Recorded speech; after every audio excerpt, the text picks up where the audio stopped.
Let's take a look at some storylines to watch in Week 16. Couple of good ones. Not going to spend too much time on these. If you want, I've got an article up on the site for this one. But Tua has been benched, basically deactivated. He's the emergency QB in this game, actually. And Quinn Ewers will get his first start. All this about a day after I said Tua was a good fantasy streamer this week in the semifinals. I do not feel the same way about Quinn Ewers, despite the matchup with the Bengals.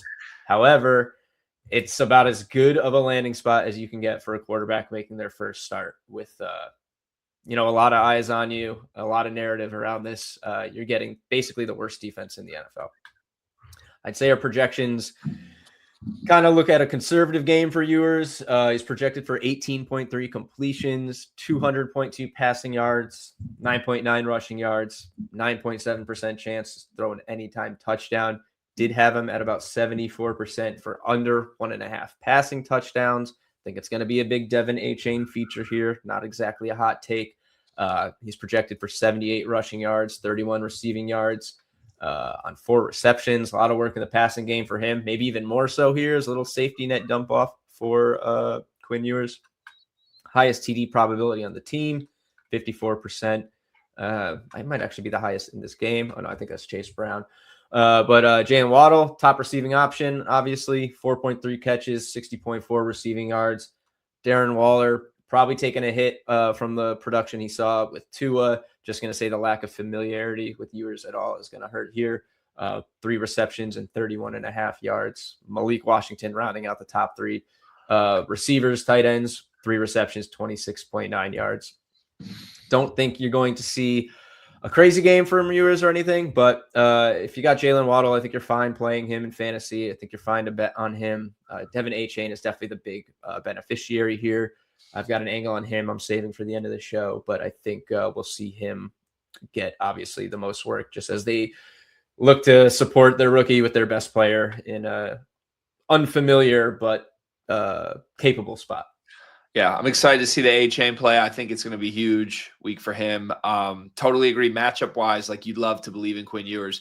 Nothing I've seen from Quinn Ewers in 2 years suggests that I'm excited for this debut. Obviously, good opportunity for him. But I'm even surprised the rushing yards projection is fascinating to me. I looked this up just to make sure I wasn't crazy. He never had 9 rushing yards in his senior year in college, not once. So I could be wrong. Maybe that year was a weird year. I just remember him taking like so many negative plays that season. So I'm excited to see what happens. You can obviously put up numbers against the Bengals defense. Maybe he'll prove me wrong, but thinking a lot of A-Chain is expected here. Next up, your Dallas Cowboys are on the ropes. Dave, are they going to save their season? I don't think so. I mean, it's not even up to them. Come this kickoff on Sunday, they may already be eliminated from the playoffs. 67% chance they will be eliminated from the playoffs, to be precise, according to the Dimers model. That's what it gives the Eagles to beat the Commanders on Saturday, which would clinch the NFC East and lock the Cowboys out of their only path to the playoffs. This is a top probability. Cowboys are top probability bet on the money line this week for the model, 59.9% and an edge. But I'm not putting it in here this week because we don't even know what the scenario will be for this team come Sunday. And the mood could be pretty gloomy in Big D, barring a major Washington upset. I'm going to say those 2 recent losses to the Lions and the Vikings were the dagger for Dallas here. Should Washington somehow win, the path stays the same. Dallas has to win out. Eagles have to lose out. It's highly unlikely. Meanwhile, the Chargers cling to their wild card spot in the 4 seed. Very small outside chance of taking the division. A loss would drop them to the 6 or 7 spot, but it's pretty unlikely they drop out of the playoff running, though. You got the Colts behind them who are, obviously in free fall, and the Ravens who are right now 3 full games behind them for the 7th seed. So I don't know, not looking like the Chargers are going to be ready to roll over and die, as they could win this division. But you might have a team playing for just kind of trying to stay alive versus a team playing for basically nothing. So it's kind of a tough spot here. Probably avoiding most Cowboys pass catchers and stuff here because the Chargers passing defense is absolutely elite.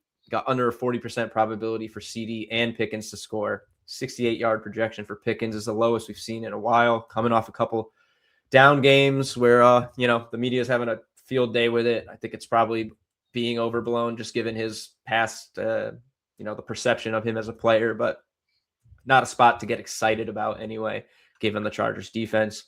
But from the other side, someone's got to go off for the Chargers receivers, right? We talked about this all year, attacking the Cowboys passing defense.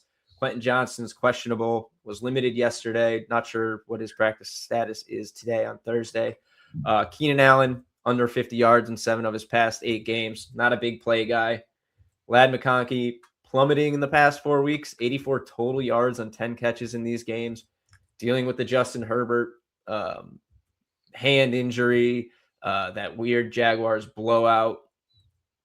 So maybe not the best way to gauge his production, but running game has been about 30 carries a week lately. So the Chargers for the past several weeks have been run the ball a lot, pass sparingly and not deep.